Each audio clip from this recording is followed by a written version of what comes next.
안녕하세요. 이번 영상에서 다룰 종목은 최근에 뜨거운 주가 상승으로 많은 분들의 관심을 받고 있는 HMM입니다. HMM의 주가 차트를 보시면요. 최근에 그 어떤 종목보다 굉장히 뜨거운 모습을 보여주고 있는데요. 최근에 코스닥 코스피 지수가 연일 하락하면서 많은 종목들이 어려움을 겪는다는 점을 봤을 때 HMM의 주가 상승은 유독 눈에 띄는 부분인데요. 최근에 가장 뜨거웠던 이 부분 10월 16일부터 30일까지 약 2주간의 투자자별 매매 동향을 살펴보면 개인 투자자가 약 421억 가까이를 매도했으나 외국인이 83억을 매수했고요. 기관 투자자가 무려 441억을 매수하면서 이 구간의 주가 상승을 이끌었다라고 볼 수 있습니다. 그리고 이 점은 최근에 기관 투자자가 계속 매도를 하면서 주가 하락을 이끌고 있는 다른 종목들에 비해서 기관의 HMM의 강한 매수세는 유독 돋보일 수밖에 없는데요. 과연 무슨 이유로 기관은 어떤 확신을 가지고 HMM을 매수했는지 그 이유를 이번 영상에서 한번 알아보도록 하겠습니다. 먼저 기관의 441억에 대해서 조금 더 자세하게 말씀드리면 지금 이 자료는 10월 1일부터 10월 23일까지 약 3주 동안 코스피에서 기관이 가장 많이 산 종목의 순위를 매겨본 건데요. 바로 HMM이 3위에 랭크되어 있습니다. 그만큼 기관 투자자들이 10월 한 달간 HMM을 정말 많이 매수했다라는 걸 볼 수 있고요. 뭔가 HMM의 큰 변화가 감지됐기 때문에 기관 투자자가 이렇게 대량 매수하지 않았을까라고 우리가 추측을 할 수 있는데 최근에 뜨거웠던 HMM 주가에 비해서 지난 10년간 HMM의 주가 차트를 보면 정말 끝없는 하락을 보여주고 있습니다. HMM이 지금 한 9,000원 정도 되는 주가를 보이고 있지만 10년 전만 해도 한 주에 30만원 정도 했었던 주식이었어요. 거의 10년간 꾸준한 하락 끝에 최근에 기관 투자자가 강하게 매수하는 이 모습이 신기하기도 하고 궁금하기도 합니다. 그래서 이번 영상에서는 두 가지를 말씀드리려고 해요. 첫 번째, HMM이 어떤 회사고 왜 지난 10년간 이렇게 큰 하락을 겪을 수밖에 없었는지, 주가가 왜 빠질 수밖에 없었는지 그 이유를 말씀드리고요. 그리고 이번 영상에서 가장 핵심되는 내용인 왜 기관 투자자가 최근에 강하게 매수를 하고 있는지에 대해서까지도 말씀드리도록 하겠습니다. 궁금하신 분들은 이 영상 끝까지 시청해 주시면 대단히 감사하겠습니다. 자, 그럼 지금부터 시작하겠습니다.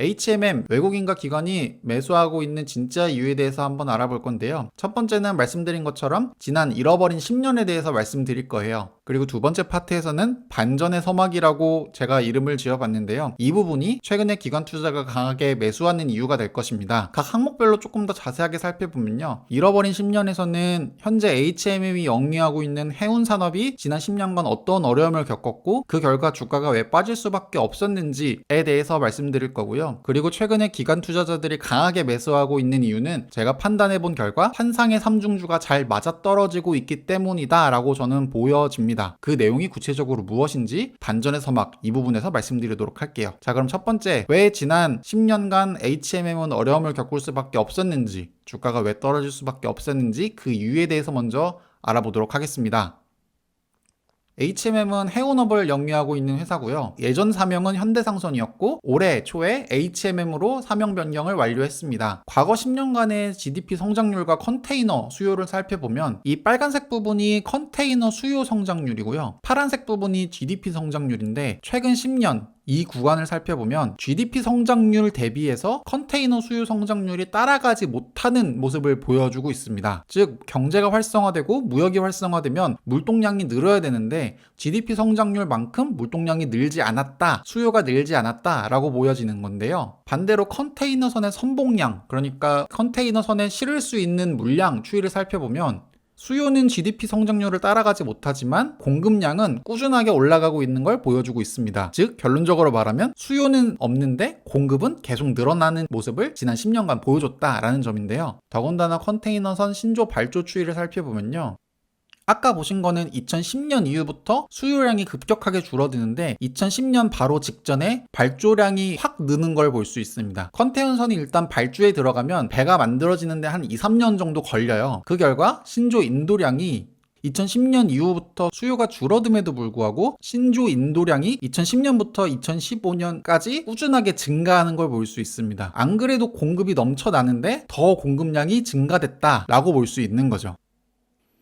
그 결과 2010년 이후부터는 당연히 이제 발주 잔고가 계속 줄어들면서 해운업에 본격적인 어두움이 들이기 시작하게 되고요. 연평균 CCFI라고 해서 쉽게 말하면 운임료인데요. 운임료가 2015년 이후부터는 과거 2008년보다도 훨씬 더 줄어든 운임료가 책정됩니다. 공급이 넘쳐나기 때문이죠. 물가 상승률 같은 경우에는 계속 인상이 됐음에도 불구하고, 심지어 우리가 많이 타고 다니는 택시비나 버스비 같은 경우에도 계속 올랐음에도 불구하고 해상 운임료는 10년 전보다 가격이 떨어진다 라고 한다는 건 해운업체 입장에서는 대단히 큰 타격일 수밖에 없는데요. 그 결과 어떤 일이 발생하냐면 배가 운행할수록 적자가 나는 모습을 보여주게 됩니다. 그 결과 국내 최대 경쟁사인 한진해운이 도저히 그 기간을 버티지 못하고 법정 관리에 들어가게 되고요. 그리고 얼마 못 가 파산을 하게 됩니다. 그리고 HMM 실적 역시도 2011년 영업적자 5%를 기록한 이후로 2019년까지 약 9년간 지속적인 영업적자를 기록하게 됩니다. 심지어 2016년에는 영업적자가 약 2조 원 가까이를 기록할 정도로 적자폭이 엄청났었다라고 보시면 돼요. HMM의 부채 비율 역시도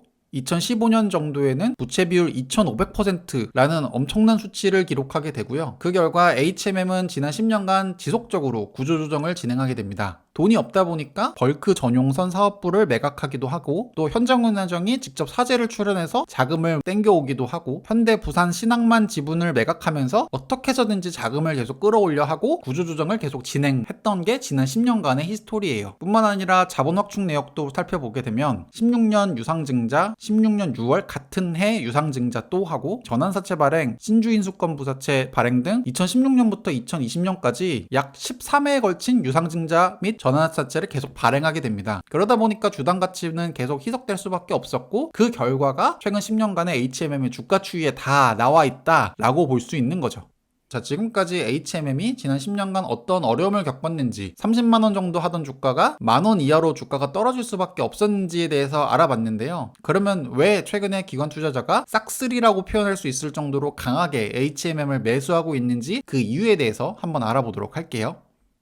제가 아까 표현을 환상의 삼중주라고 표현을 했는데요. 기업이 돈을 많이 벌려면 세 가지 중에 최소 하나는 이루어진다고 보는데요. 첫 번째가 당연히 물건이 많이 팔리면 좋은 거고요. 두 번째가 그 물건 가격이 비싸지면 좋은 거고요. 또 비용이 줄어도 좋은 겁니다. 즉 판매량, 가격, 비용 절감, 이 세 가지가 기업을 영위하는 데 있어서 가장 중요한 3요소라고 볼 수 있는데요. 그 3요소들이 어떤 변화를 겪고 있는지 같이 한번 알아보도록 할게요. 일단 HMM 같은 경우에는 해운사다 보니까 항로가 되게 중요한데요. 하지만 최단 거리는 정해져 있기 때문에 항로가 그렇게 많지 않아요. 그래서 그렇게 많지 않은 항로를 효율적으로 활용하기 위해서 현재 해운업계는 3대 해운동맹을 맺어서 본인들의 카르텔을 유지하려고 합니다. 첫 번째는 업계 1, 2위 업체가 묶여있는 2M 얼라이언스가 있고요. 두 번째는 1, 2위를 제외한 3위, 4위, 7위 업체가 있는 오션 얼라이언스 업체가 있고, 그리고 그 외에 다른 D 얼라이언스, 이 세 해운동맹이 세계 글로벌 3대 해운동맹이라고 보시면 됩니다. 근데 이 3대 해운동맹이 차지하고 있는 선사 점유율이 최근 들어서는 거의 90%에 육박할 정도로 절대적인 점유율을 차지하고 있다 보니까 해운업계에서 성공을 하기 위해서는 해운동맹에 가입하는 게 필수가 된 사항이에요. 자, 그래서 HMM은 예전에 업계 1, 2위가 뭉친 2M 얼라이언스에 가입하기 위해서 꾸준한 시도를 합니다.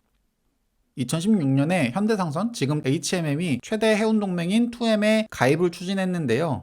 아쉽게 가입을 완료하지 못하고 제한적 가입이라고 하는 전략적 제휴관계에 그치게 됩니다. 어쨌든 2M과 같이 전략적 제휴관계를 갖는 게 좋은 게 아니냐라고 할 수 있는데, 이 전략적 제휴를 어떻게 평가하냐면요. 이전까지 HMM은 얼라이언스에 정식 가입하지 못하고 2M과 전략적 제휴 상태에 있었는데요. 이는 특정 항로를 대상으로 선복 매입만 허용하는 제휴관계였고, HMM이 2M의 선복을 비싸게 매입해 서비스해야 하는 불리한 구조였다라고 평가를 합니다. 즉 HMM 은 어쩔 수 없이 그 해운동맹에 가입하려고 노력을 했지만 결국 정식적으로 가입을 하지 못하고 오히려 불리한 조건의 전략적 제휴만 갖게 되는 더 안 좋은 결과를 낳았다라고 볼 수 있는 거죠.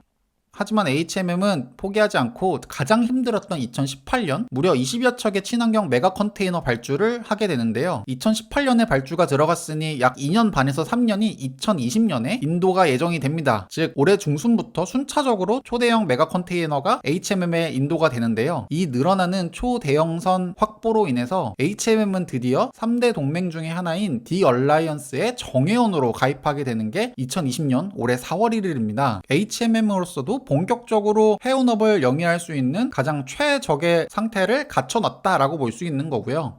그 결과 글로벌 컨테이너 선사 순위를 살펴보면 HMM이 글로벌 8위에 랭크되어 있는 것들을 볼 수 있습니다. 아까 보셨던 1위와 2위가 이제 2M 얼라이언스고 3위, 4위, 7위가 오션 얼라이언스, 그리고 나머지 5위, 6위, 8위, 9위가 D 얼라이언스다 라고 보시면 되는 거죠. 자, 이렇게 얼라이언스에 가입하면은 어떤 장점이 있을까요?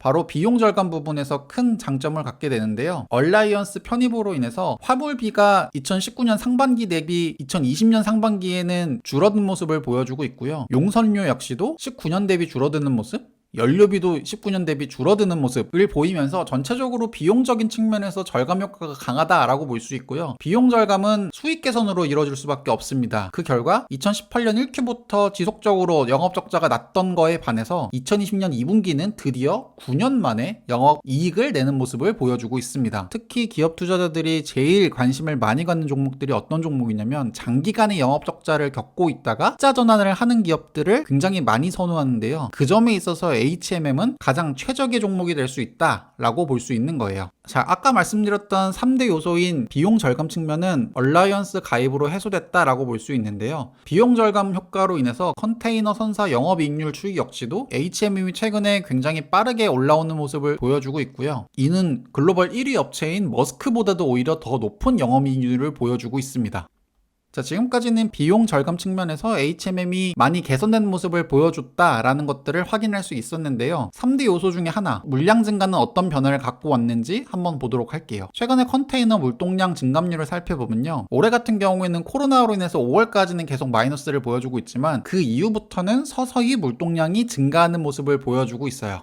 그리고 아시아 미주 물동량 역시도 글로벌 물동량과 거의 비슷하게 5월 이후부터는 굉장히 빠르게 회복하는 모습을 보여주고 있습니다. 이는 아시아 유럽 물동량에서도 동일하게 확인될 수 있는 부분인데요. 최근에 물동량이 늘어나고 있는 이유에 대해서 한번 살펴보면요. 컨테이너 물동량은 코로나 확산 과정에서도 소비가 비대면 채널로 인해서 견조하게 유지되면서 예상보다 빠르게 회복 국면에 접어들었고요. 제조기업들은 낮아진 재고를 정상 수준으로 만회하기 위해서 생산과 제품 재고를 확대하는 사이클에 접어들었다라고 판단을 하고 있습니다. 그리고 장기적 관점에서 보면 물동량 증가 추세는 계속 이어질 것이라고 판단을 하고 있는 거죠. 즉 제가 말씀드렸던 3대 요소 중에 첫 번째 물량이 늘어나는 것도 현재 확인이 되고 있는 거고 비용 절감 역시도 계속 개선되는 모습을 보여주고 있다라는 점에서 HMM이 굉장히 매력적인 종목으로 부각되고 있는 상황인데요. 나머지 하나 가격은 어떻게 되는지 그것까지 한번 알아보도록 할게요. 컨테이너 운임지수를 한번 살펴보면요. 아까 말씀드렸던 것처럼 2015년 이후에는 2010년 대비해서도 운임료가 더 적게 책정됐었던 모습을 보여주고 있는데요. 바로 이 부분 2020년 이후부터 최근 들어서 미주 노선 간의 운임료가 폭등하고 있는 모습을 보여주고 있습니다. 이는 최근 5년 내에 가장 높은 이용료로 볼 수 있는데요. 10월 9일 기준 상하이 컨테이너 운임지수 SCFI는 1438.22포인트로 5년 내 최고 수준을 기록하고 있습니다. HMM의 컨테이너 노선별 매출 비중을 살펴보면 전체 40%가 미주 노선에 달하는 만큼 미주 노선의 운임료가 굉장히 중요하다고 볼 수 있는데요. 그 점에서 봤을 때도 최근에 미주 노선 운임료가 폭등하고 있는 건 HMM에는 당연히 좋은 영향을 줄 수밖에 없는 요소다라고 볼 수 있는 거죠. 미주 외 컨테이너 운임료도 살펴보면요. 2020년 중반 이후부터 운임료가 점점 증가하는 모습을 보여주고 있고요. 특히 남미 대상으로 한 운임료는 정말 폭등이라고 표현할 수밖에 없을 정도로 굉장히 급등하는 모습을 보여주고 있습니다. 종합적인 운임료 추이를 살펴보더라도 2020년 5월 이후부터 운임료가 급등하고 있는 모습을 확인할 수 있는데요.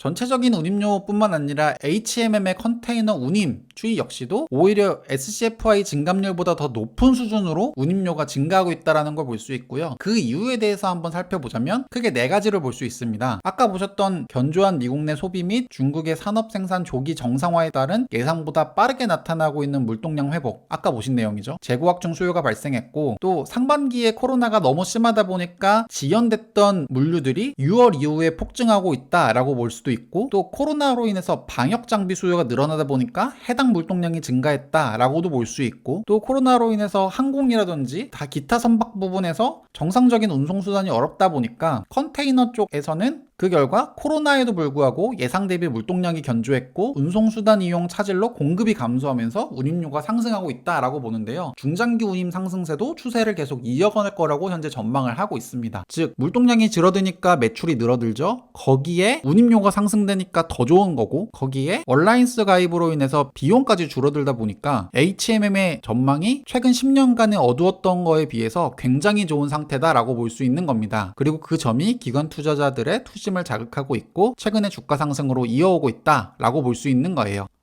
HMM은 여기서 그치지 않고 컨테이너 운영 선대 및 향후 확대 규모를 살펴보면 2020년 이후부터는 오히려 캐파를 늘림으로 인해서 공격적으로 비즈니스를 운영하겠다라고 하는 계획을 갖고 있는데요. 최근에 비용 절감, 물량 증가, 운임 증가 이 세 가지 요소가 다 잘 맞는 좋은 시장 흐름에서 올해 내년 굉장히 좋은 퍼포먼스를 낼 거라고 기대를 하고 있습니다. 지금까지 HMM 외국인과 기관이 강하게 매수하고 있는 진짜 이유에 대해서 한번 알아봤습니다. 지난 10년간 해운 산업이 많이 어려운 모습을 보여줬는데요. 끝까지 버티고 살아남은 HMM이 향후 어떤 퍼포먼스를 보여줄지 굉장히 기대가 됩니다. 이번 영상 여기까지입니다. 시청해주셔서 대단히 감사합니다.